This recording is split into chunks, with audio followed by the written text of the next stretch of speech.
சத்தியத்திற்குள் அன்பானவர்களே, புதுச்சேரி சத்திய மார்க்க ஆலயத்தில் வாரந்தோறும் ஒவ்வொரு வாரத்தின் முதலாம் நாளிலும் சத்திய மார்க்க ஆராதனை முறைமை நிறைவேற்றப்படுகிறது. சத்திய மார்க்க ஆராதனை முறைமையில் நிறைவேற்றப்படுகிற 3 சத்தியங்கள் மிக முக்கியமானது. 1, சுத்திகரிப்பின் செய்தி. 2, ஆராய்ச்சியின் செய்தி. 3, சத்திய தேவ செய்தி. இந்த 3 செய்திகளையும் யூடியூப் வழியாக உங்களுக்கு வழங்க ஆவியானவரால் வழிநடத்தப்படுகிறோம். இன்றைக்கும் நீங்கள் கேட்கிற இந்த சத்திய செய்தியினை கவனமாக கேளுங்கள். கருத்தாக சத்தியத்தின் ஆழங்களை கண்டுபிடியுங்கள். கேட்கிற சத்தியத்தின் அடிப்படையிலே உணர்ந்து அதை உங்களுடைய தனிப்பட்ட குடும்ப பொது ஊழிய வாழ்க்கையிலே கைகொண்டு வாழ்வதற்கு சத்திய தேவனுக்குள் வார்த்தைக்குள் பிரயாசப்படுங்கள். சத்திய தேவன் தாமே உங்கள் ஒவ்வொருவரையும் ஆசீர்வதிப்பாராக. இந்த சத்திய செய்தியை கேட்பதோடு மாத்திரமல்ல, ஒவ்வொரு செய்திக்கும் உங்களுடைய லைக் எங்களுக்கு ரொம்ப முக்கியமாக இருக்கிறது. அதுபோல உங்களுடைய கமெண்ட்ஸ் எங்களுக்கு தேவையாக இருக்கிறது. மேலும் இந்த சேனல் உங்களுடைய பயனுக்காக ஆரம்பிக்கப்பட்டிருக்கிறபடியால் சத்திய மார்க்க ஆலயம் புதுச்சேரி என்கிற இந்த சேனலுக்கு உங்களுடைய ஆதரவை தாருங்கள். சப்ஸ்கிரைப் செய்யுங்கள். சத்திய தேவனுக்கு மகிமை உண்டாவதாக. ஆமேன்.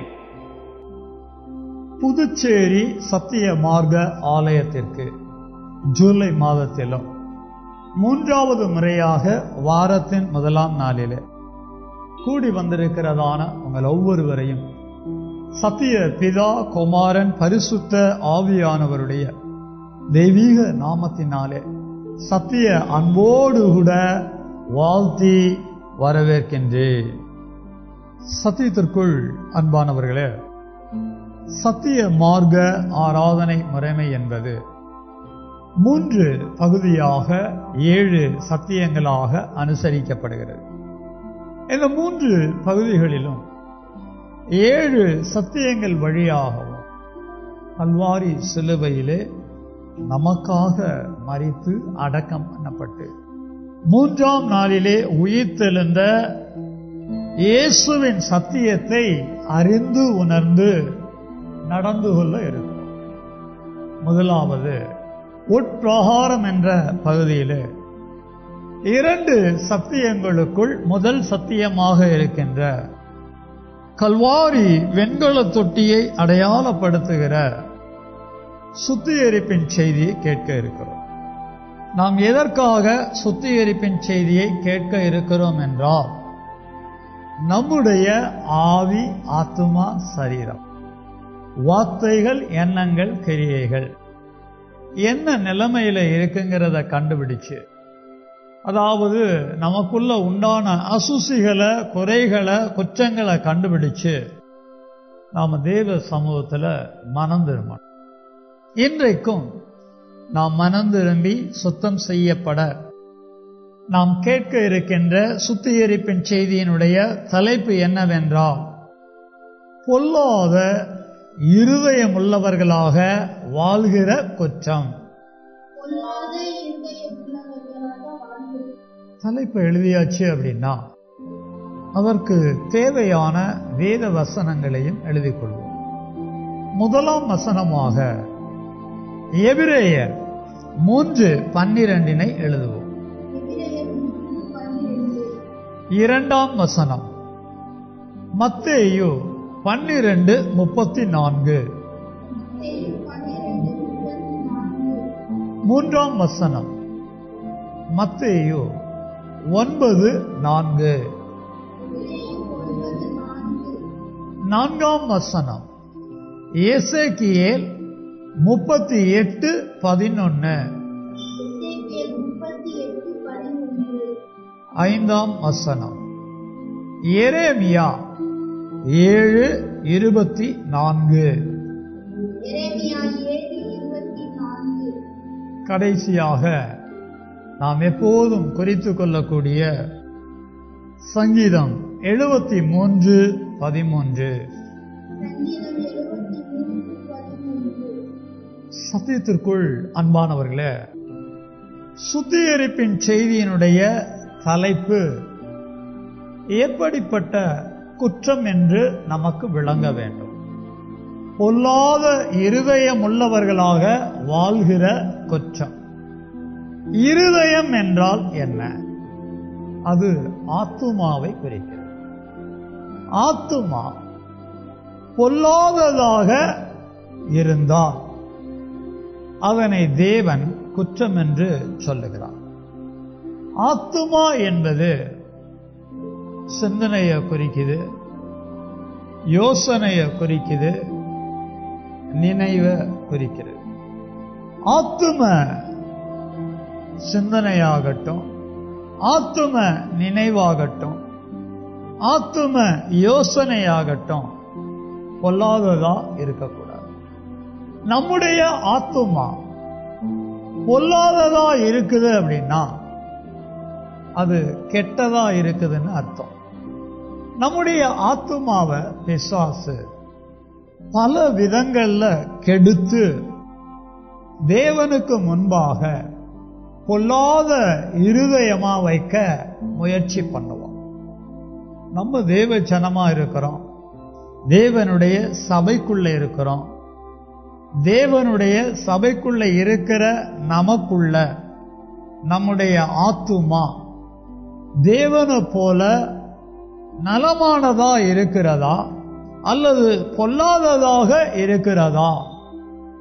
இதை நம்ம கண்டுபிடிக்கிற மாதிரி எச்சரிக்கையோட நம்முடைய வாழ்க்கைய நடத்தணும். எல்லாரும் கவனமா கேளுங்க.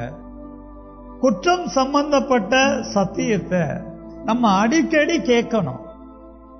ஏன் அடிக்கடி கேட்கணும் அப்படின்னா அப்பதான் எச்சரிப்பு நமக்கு கிடைக்கும்.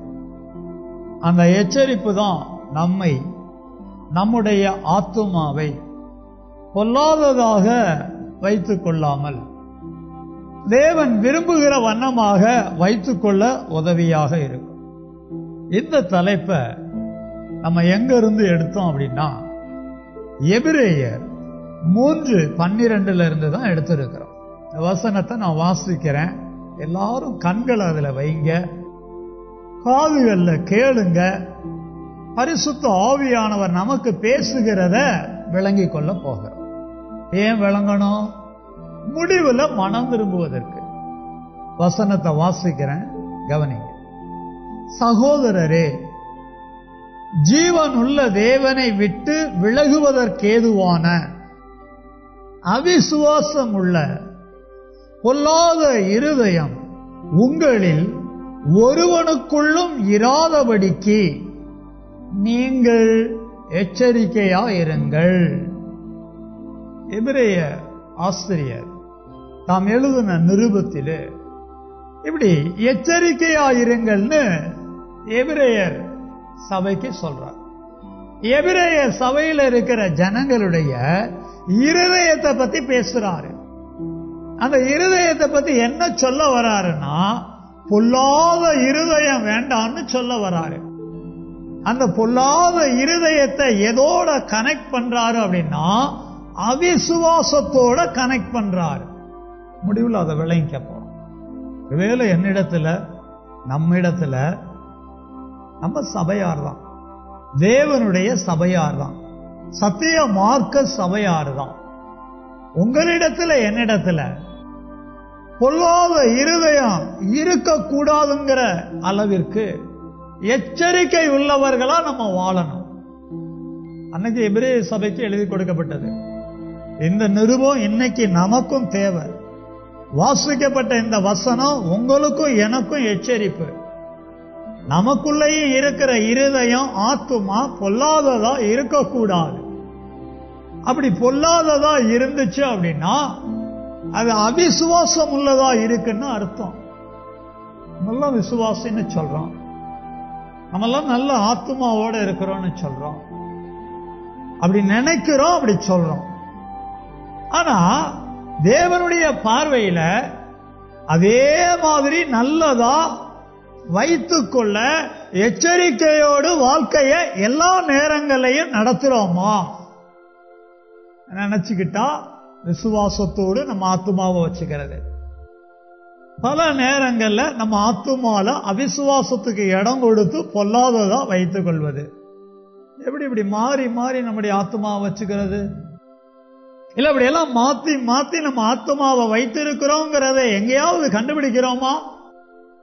நம்ம ஆத்துமா வித்தின் செகண்டுக்கு ஒன்ஸ் என்ன மாதிரி எல்லாம் நினைக்குது, என்ன மாதிரி எல்லாம் சிந்திக்குது, என்ன மாதிரி எல்லாம் யோசிக்குதுங்கிறதெல்லாம் நம்ம நினைவுல வைத்திருக்கிறோமா? இனிமே எச்சரிக்கையோடு நம்முடைய ஆத்துமாவை குறித்து நம்முடைய வாழ்க்கையை கண்டுபிடிச்சு நடத்தணும். இப்ப அடுத்தடுத்த வசனங்கள் வழியாக பொல்லாத இருதயம்ங்கிறது எப்படியெல்லாம் செயல்பட்டு வந்தத நம்ம வேத வசனங்கள் மூலமா விளங்கி கொள்ள போகிறோம். அடுத்த வசனம் மத்தேயு 12:34 வாசிக்கிறேன், கேளுங்க. விரியன் பாம்பு குட்டிகளே, நீங்கள் பொல்லாதவர்களா இருக்க. யார் இத சொல்றா அப்படின்னா இயேசுதான் சொல்றார். யார பார்த்து இப்படி சொல்றாரு அப்படின்னா பரிசேயரை பார்த்து சொல்றார். தேவ ஜனங்கள்ல ஒரு கூட்டம் தான் பரிசேயர். பரிசேயருடைய நிலைமை எப்படி இருக்குன்னு பாத்தீங்கன்னா, மனிதர்கள், யூத ஜனங்கள், தேவ ஜனங்கள், அவர்களை விரியன் பாம்பு குட்டிகளேங்கிறாரு. மிருக ஜீவன்ல பொல்லாத ஒன்றுதான் விரியம் பாம்பு.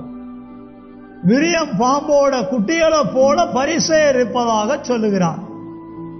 ஏன் சொல்றாருன்னு பார்க்கும்போது, நீங்கள் பொல்லாதவர்களா இருக்க அப்படிங்கிறார். சும்மா எல்லாம் இயேசு பரிசேயரை பார்த்து நீங்கள் பொல்லாதவர்களா இருக்கன்னு சொல்லல, காரணங்கள் இருக்கு. அப்படி சொல்லிட்டு கவனிங்க, நலமானவைகளை எப்படி பேசுவீர்கள்? நல்லதெல்லாம் அவங்க பேச மாட்டாங்க. ஏன் அவங்க நல்லதெல்லாம் பேசல அப்படின்னா, இருதயத்தின் நிறைவினால் வாய் பேசும். உங்க இருதயம் எதுல நிறைஞ்சிருக்குது அப்படின்னா நலம் அல்லாத, அதாவது பொல்லாதவைகள்ல நிறைஞ்சிருக்குன்னு சொல்றாரு. பரிசேய மக்கள் தேவ ஜனங்கள் தானே. தேவ ஜனங்களை பார்த்து இயேசு குறை சொல்றாரா? இல்ல, அவங்க கிட்ட இருக்கிற நிலைமைய சுட்டி காட்டுறாரு. பரிசேய ஜனங்க பொல்லாதவர்களா இருந்திருக்கிறாங்க. எங்க பொல்லாதவர்களா இருந்திருக்கிறாங்க? இருதயத்துல பொல்லாதவர்களா இருந்திருக்கிறாங்க. ஆனா கடவுளுக்காக பேசுவாங்க, கடவுளுடைய வார்த்தையை பேசுவாங்க, தெய்வத்துக்காக நிக்கிற மாதிரி காட்டிக்குவாங்க. ஆனா பொல்லாதவர்களாக இருக்கிறது. அது என்ன பொல்லாத இருதயங்கிறத அடுத்தடுத்த வசனங்கள் வழியா விளங்கிக்க போறோம். அடுத்த வசனம் மத்தேயு 9:4. இயேசு அவர்கள் நினைவுகளை அறிந்து, இயேசு அவர்கள் நினைவுகளை அறிந்து, யார் இந்த அவர்கள்னு பாத்தீங்கன்னா வேதபாரகரை குறிக்குது.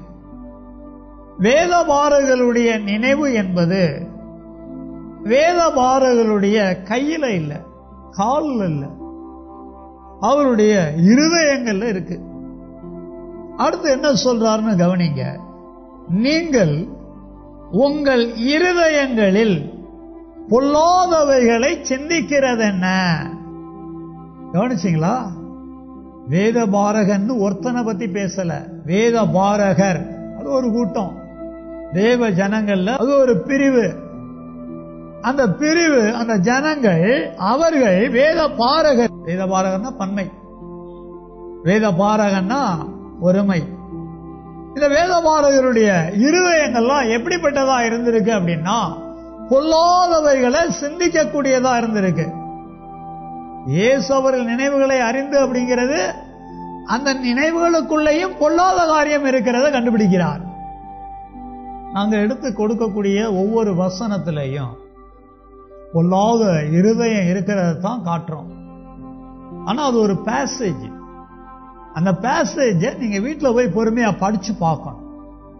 பொல்லாத இருதயத்தை முழுமையா ஒரு சம்பவத்தின் வழியாக நம்ம விளங்கி கொள்ளணும்னா, ஆலயத்துக்கு வந்துட்டு ஏதோ குறிப்பெல்லாம் எடுத்து எழுதிட்டு அப்படியே வீட்டுக்கு போயிட்டு அப்படியே தூக்கி போட்டக்கூடாது.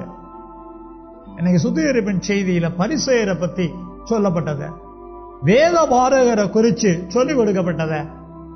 ஆனால் நமக்கு இருக்கிற நேரங்கள்ல பொல்லாத நினைவு, பொல்லாத சிந்தனை இப்படிதானே சொல்லிக் கொடுக்கப்பட்டது. எந்த இடத்துல அவங்க நினைவு பொல்லாததா இருந்துச்சு, என்ன காரியமா அவர்கள் பொல்லாததை சிந்திச்சாங்க, அப்படி நீங்க தான் நேரம் எடுத்து பார்க்கணும். வேத பாடம் போல, போதனைய போல உங்களுக்கு விளக்கி காண்பிக்க இங்க நம்ம நேரம் எடுக்க முடியாது. உங்களுக்கு நாங்க என்ன சொல்லி விடுக்கிறோமோ அதுல அதிகமா விருத்தி அடைய, அதனை அதிகமா அறிந்து கொள்ள நீங்க தான் நேரம் எடுத்து தேவ சமூகத்தில் உட்காரும். இயேசு பரிசேயருடைய இருதயம் எதுல நிறைஞ்சிருக்குன்னு சொன்னாருன்னா, பொல்லாதவைகள்ல நிறைஞ்சிருக்குன்னு சொன்னார்.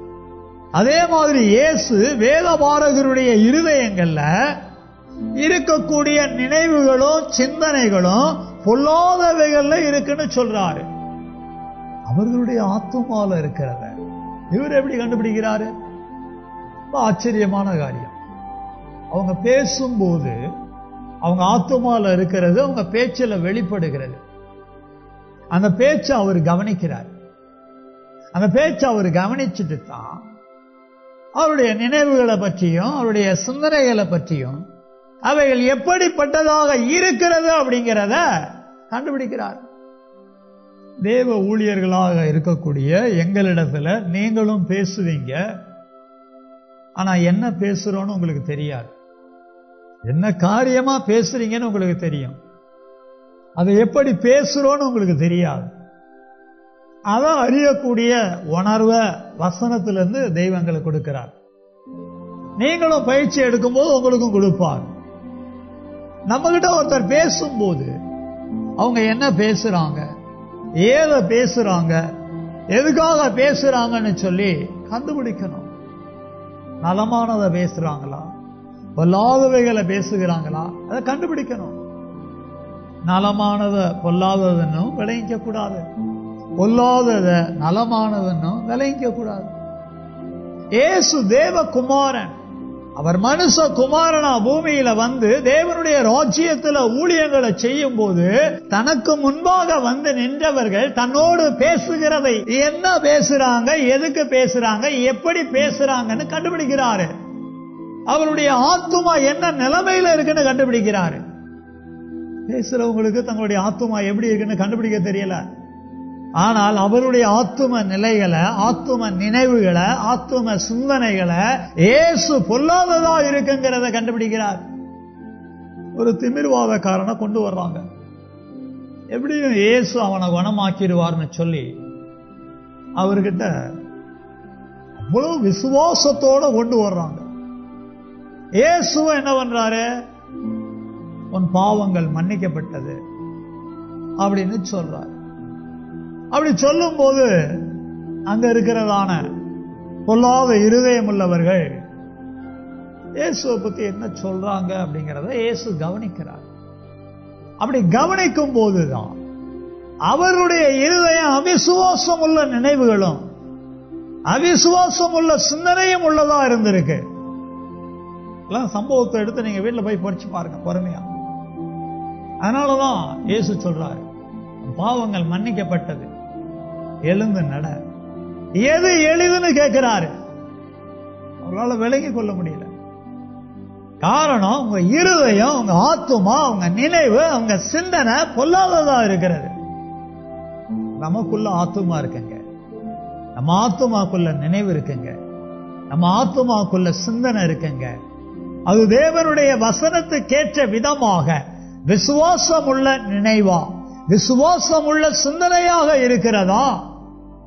என் வாழ்க்கையில நடக்கிற ஒவ்வொரு சம்பவத்திலையும் நான் எப்படி என் ஆத்துமால நினைக்கணும், நான் எப்படி என் ஆத்துமால சிந்திக்கணும், விசுவாசத்தோடு நினைக்கிறேனா, விசுவாசத்தோடு சிந்திக்கிறேனா, இல்ல அவிசுவாசம் உள்ள நினைவோடு, அவிசுவாசம் உள்ள சிந்தனையோடு என்னுடைய ஆத்துமாவை வைத்திருக்கிறேனா, அப்ப என் ஆத்துமா பொல்லாத ஆத்துமா, அப்ப என் இருதயம் பொல்லாத இருதயம்.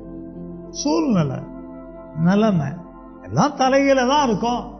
நம்ம நினைக்கிற மாதிரியே இருக்குமா? படிப்பா இருக்கட்டும், வேலையா இருக்கட்டும், தொழிலா இருக்கட்டும், வாழ்க்கையில எந்த ஒரு காரியமா இருக்கட்டும், எல்லா நேரமும் ஒரே மாதிரி தான் இருக்குமா? ஏற்றம் இறக்கம் இருக்காதா? லாப நஷ்டம் இருக்காதா? நல்லது கெட்டது இருக்காதா? வரவு செலவு இருக்காதா? வரவு இருக்கும் போது ரொம்ப விசுவாசமா இருக்கிற மாதிரி காட்டுகிறது. நல்லது நடக்கும் போது ஆத்துமால நல்ல விசுவாசத்தோட இருக்கிற மாதிரி வைத்துக் கொள்வது. கஷ்டம் வரும்போது, நஷ்டம் வரும்போது, இழப்பு வரும்போது, ஏமாற்றம் வரும்போது, சூழ்நிலைகள்லாம் ஒரு மாதிரி இருக்கும் போது உன் இருதயம் எப்படிப்பட்டதாக இருக்கிறது? அவிசுவாசம் வந்துருச்சா? உன் நினைவெல்லாம், உன் சிந்தனை எல்லாம் எப்படி இருக்கு? அவ்வளவுதான், என் வாழ்க்கை முடிஞ்சு போச்சு, அவ்வளவுதான், எனக்கு இனிமே ஒண்ணு இல்லை. உன்னுடைய இருதயம், உன்னுடைய இருதயத்தின் நினைவு, உன்னுடைய இருதயத்தின் சிந்தனை பொல்லாததா மாறிக்கிட்டு இருக்குது. எப்படியும் பிசாசும் இருதயத்தை கெடுக்கணும்னு முயற்சி பண்ணிட்டு இருக்கிறான். நீ அதெல்லாம் கண்டுபிடிக்க மாட்ட. அதை விட்டுட்டு உண்மையிலே அந்த சிஸ்டர், அந்த பக்கத்து வீட்டு புறஜாதி சொல்றது சரிதான், அந்த நபர் சொல்றது சரிதான், இந்த நபர் சொல்றது சரிதான் சொல்லிட்டு உன் விசுவாசம் தேவனுக்கு சம்பந்தம் இல்லாத ஒருவன் சொல்லுகிற வார்த்தைக்கு இடம் கொடுக்கிறதா மாறி இருக்கும். ஏதேன் தோட்டத்துல ஆதாமினிடத்துல தேவன் என்ன சொன்னாரு கனியை குறிச்சு? ஆனா அவர் சொன்ன மாதிரி அவன் நடக்கிறதுக்கும், அவன் மனைவி ஏவாள் நடக்கிறதுக்கும், பாத்திரமா இருக்கும் போது, விசுவாசமா இருக்கும் போது, எதை புசிக்க கூடாதுன்னு சொன்னாரோ அதை புசிக்கணுங்கிற ஒரு எண்ணம் வர்ற மாதிரி நினைவுல, சிந்தனையில பொல்லாதத தேவன் சொன்ன வார்த்தையில அவிசுவாசத்தை பிசாசு கொண்டு வந்தானா இல்லையா? எல்லாம் தேவன் அறியாமடியா இருந்தாரு. ஏவாளோட இருதயத்தை தேவன் அறிஞ்சிருந்தார், ஆதாமோட இருதயத்தை தேவன் அறிஞ்சிருந்தார், பரிசேயருடைய இருதயத்தை தெய்வம் அறிஞ்சிருந்தார், வேதவாரருடைய இருதயத்தை தெய்வம் அறிஞ்சிருந்தார். ஆஃப்டர் உங்களோட என்னோட இருதயத்தை தெய்வம் அறிய மாட்டாரா என்ன? நம்ம நினைவுகளை, நம்ம சிந்தனைகளை தெய்வம் அறிய மாட்டாரா என்ன? ஏன் நம்ம எச்சரிக்கையா இருக்கக்கூடாது? நம்ம நினைவுகள் எப்படிப்பட்டதாக இருக்கிறது? நம்முடைய சிந்தனைகள் எப்படிப்பட்டதாக இருக்கிறது? நம்முடைய இருதயம் எப்படிப்பட்டதாக இருக்கிறது? நம்முடைய ஆத்துமா என்ன நிலைமையில இருக்கிறது? கொஞ்சம் யோசிக்கணும். எங்க நம்ம யோசனை எல்லாம் எப்படி இருக்கு? அடுத்த வசனத்துக்கு போவோம். எசேக்கியேல் 38:11. உன் இருதயத்தில் யோசனைகள் எழும்ப நீ பொல்லாத நினைவை நினைத்து. கோகே பத்தி சொல்றார். கோகே பத்தி என்ன சொல்றாரு அப்படின்னா, அது ஒரு பேசேஜ், அது ஒரு சம்பவம். அதெல்லாம் நீங்க வீட்டில் போய் பொறுமையா படிச்சு பாருங்க, அதுக்குள்ள போடணும்னா நேரம் போயிடும். கோகையினுடைய நினைவு எப்படி இருக்குதுன்னா பொல்லாத நினைவா இருக்குதாம். அடுத்தபடியாக எரேமியா 7:24 கவனிங்க. அவர்களோ அதை கேளாமலும் தங்கள் செவியை சாயாமலும் போய் தங்கள் பொல்லாத இருதயத்தின் யோசனைகளின்படியும் கடினத்தின்படியும் நடந்து முன்னிட்டல்ல பின்னிட்டே போனார்கள். தேவன் இஸ்ரவேலரோட, எரேமியா காலகட்டத்தில் வாழ்ந்த இஸ்ரவேலரோட பேசுறார். என்ன பேசுறார்னா, உங்களுடைய பிதாக்கள் என்ன நிலைமையில இருந்தாங்கன்னு பேசுறார். அவர்களோ, உங்கள் பிதாக்களோ அதை கேளாமல் தெய்வம் என்ன சொன்னாரோ அதை கேட்கலையா, அதுக்கு செவிய சாய்க்கலையா. என்ன காரணம்னு பார்க்கும் போது அதையும் தெய்வமே சொல்றாரு. தங்கள் பொல்லாத இருதயத்தின் யோசனைகளின்படியும், தங்களுடைய இருதயத்தின் பொல்லாத யோசனைகளின்படியும். ஏதாவது ஒண்ணு செய்யறோம் அப்படின்னா அதை யோசிச்சுதான் செய்யணும். எதை செய்ய போறோமோ அதை குறிச்சு ஆத்துமால யோசிக்கணும். எப்படி யோசிக்கணும்? நலமானதை யோசிக்கணுமா, பொல்லாததை யோசிக்கணுமா? நம்ம யோசிக்கிறது நலமானதுன்னு நம்ம நினைப்போம்.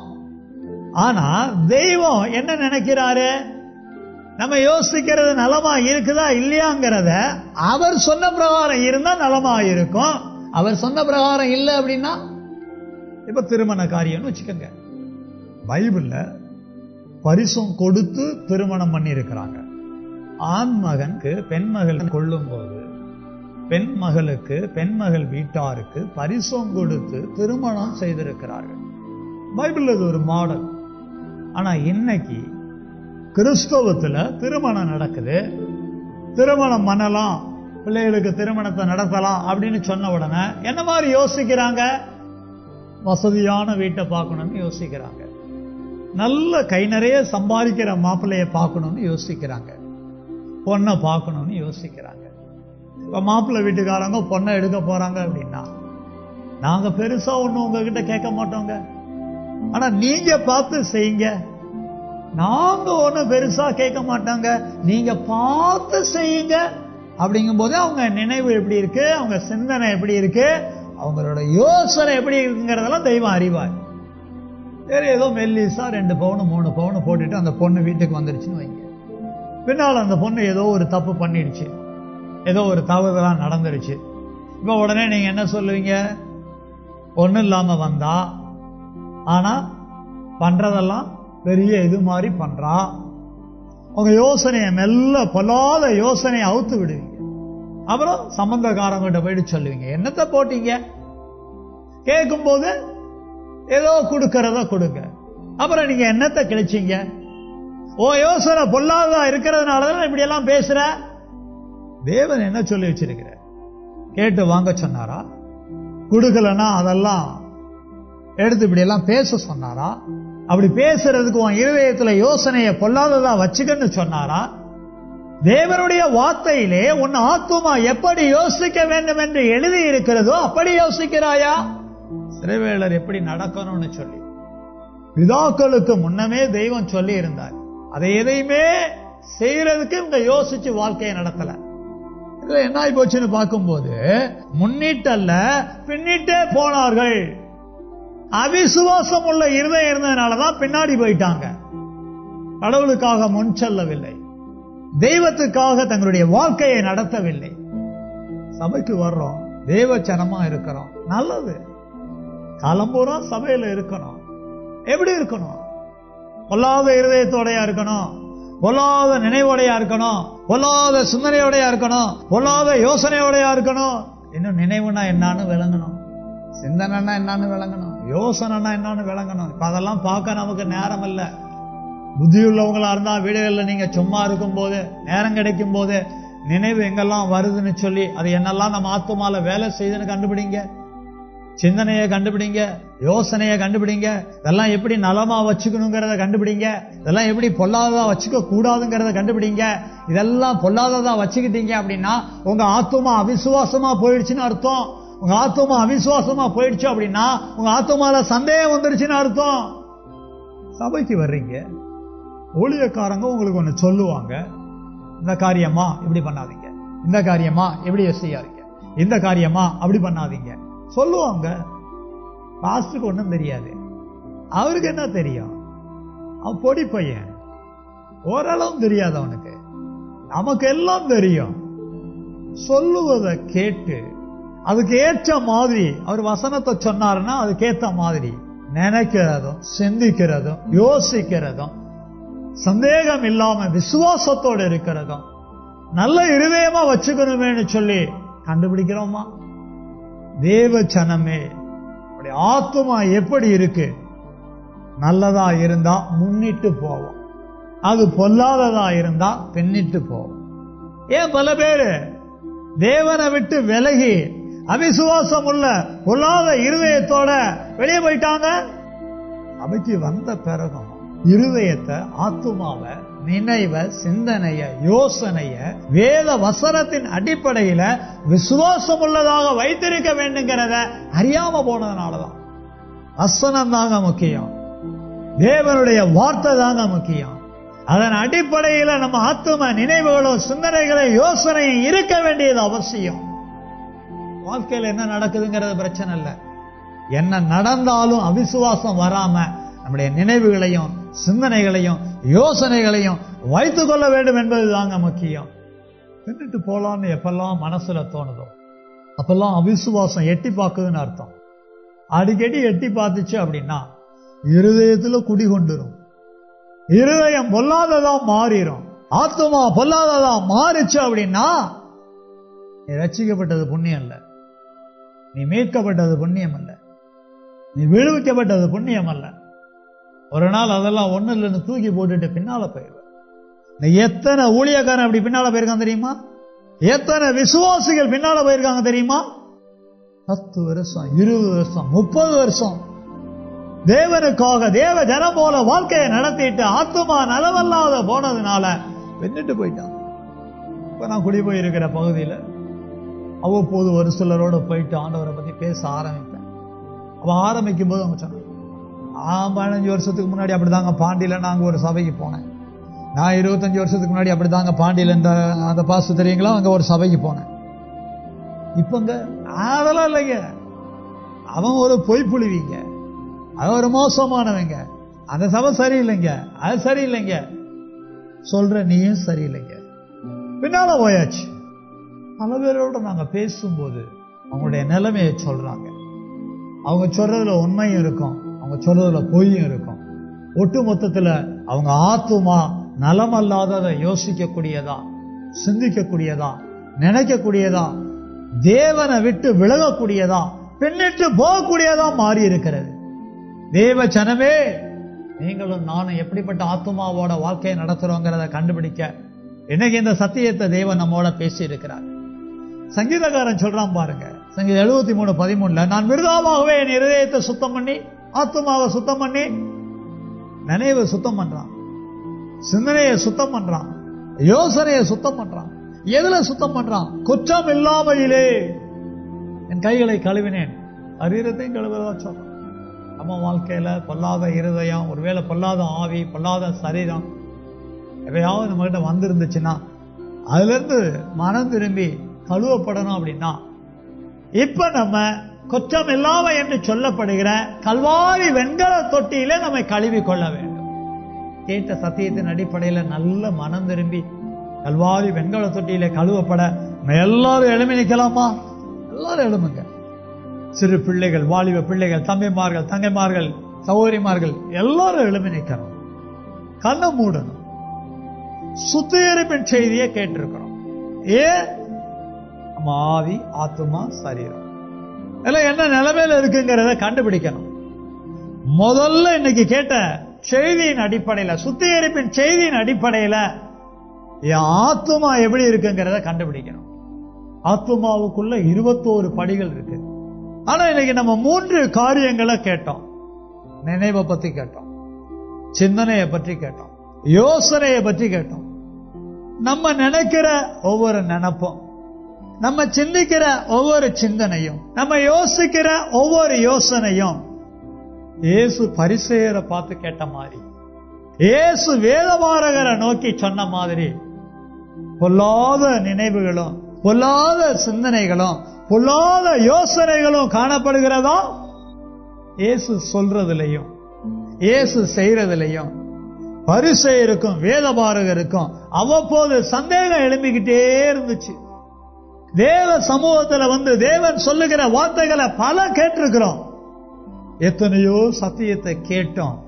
வாழ்க்கையில ஒரு சூழ்நிலை வரும்போது ஏன் நினைவுகள்ல, ஏன் சிந்தனைகள்ல பொல்லாத நினைவும் பொல்லாத சிந்தனையும் சந்தேகம் உள்ளதா எழுப்பி இருக்கிறதா?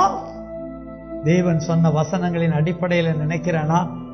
இதெல்லாம் இப்படியெல்லாம் நினைச்சு ஒன்னும் வாழ்க்கையில மாற்றம் வந்துடாது. இப்படியெல்லாம் சிந்திச்சு வாழ்க்கையில பெருசா எதையும் அடைஞ்சிட முடியாது. சந்தேகம் வந்திருக்குதா?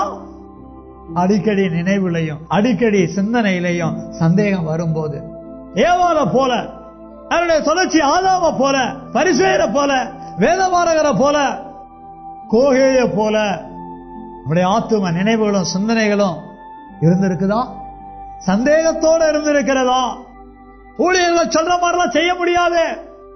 2000 ஆண்டுகளுக்கு முன்னாடி பைபிள் எழுதப்பட்டது, எத்தனையோ ஆண்டுகளுக்கு முன்னாடி பைபிள் எழுதப்பட்டது. இன்னைக்கு இருக்கிற சூழ்நிலைக்கு இந்த வசனத்தெல்லாம் கேட்டுட்டு அப்படியெல்லாம் வாழ்க்கையை நடத்த முடியாது. சந்தேகம் இருக்கா? சந்தேக நினைவுகளும் சந்தேக சிந்தனைகளும் இருக்கா? அவன் எப்படி எப்படியோ போயிட்டு இருக்கான், என்னென்னமோ செஞ்சு முன்னேறிக்கிட்டு இருக்கான்.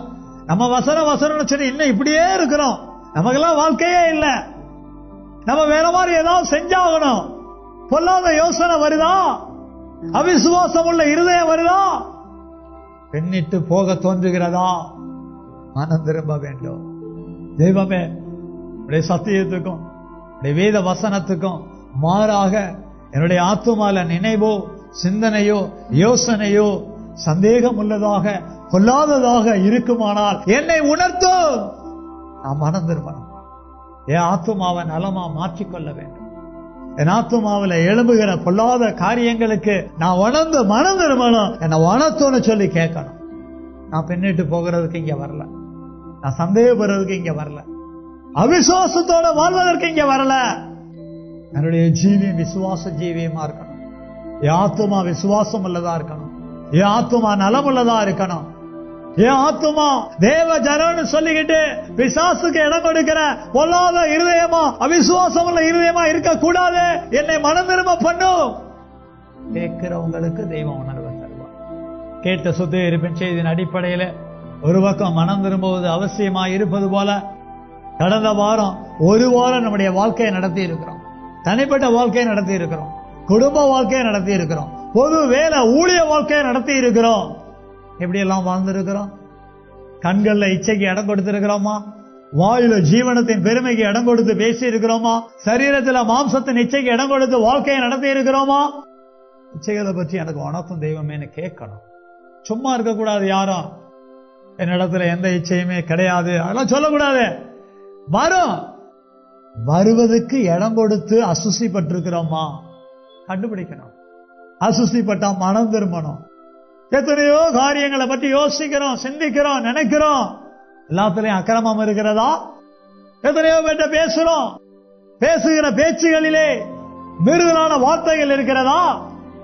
கெட்ட சிந்தைகள், கெட்ட பேச்சுக்கள் எவ்வளவோ பேர்கிட்ட நடந்துக்கிறோம். கணவன், மனைவி, பிள்ளைகள், பெற்றோர், பெரியோர், ஊழியர்கள், விசுவாசிகள் எல்லாருக்கிட்டே நடந்துகிட்டோம். ஒரு ஜாதி மக்கள் கிட்ட நடந்துகிட்டோம். என்ன மாதிரி நடந்திருக்கிறோம்? கெட்ட விதமா நடந்திருக்கிறோமா? பாவ காரியங்களை செஞ்சிருக்கிறோமா?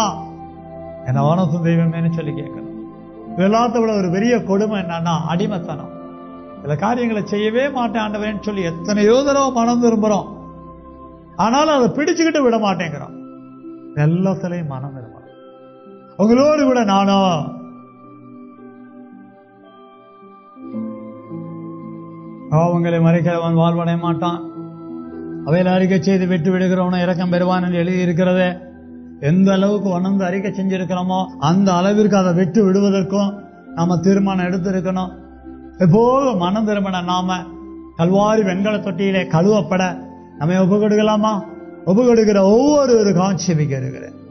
சத்திய தோப்பனே, சத்திய குமாரன் இயேசுவின் நாமத்தில், சத்திய ஆவியானவரின் துணையோடு நாங்கள் குத்தப்பட்டு உணர்ந்து மனம் திரும்பி எங்க குற்றங்களை எல்லாம் அறிக்கை செஞ்சு கல்வாரி வெண்கல தொட்டி அண்டையில நிற்கிறோம்.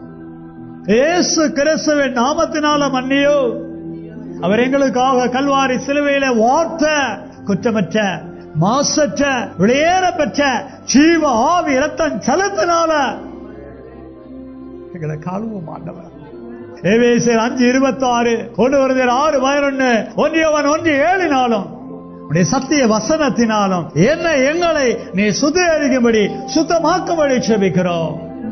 எல்லா ஆத்துமா சரீரத்தை நீ சுத்தமாக்கினீர் என்று விசுவாசிக்கிறோம்.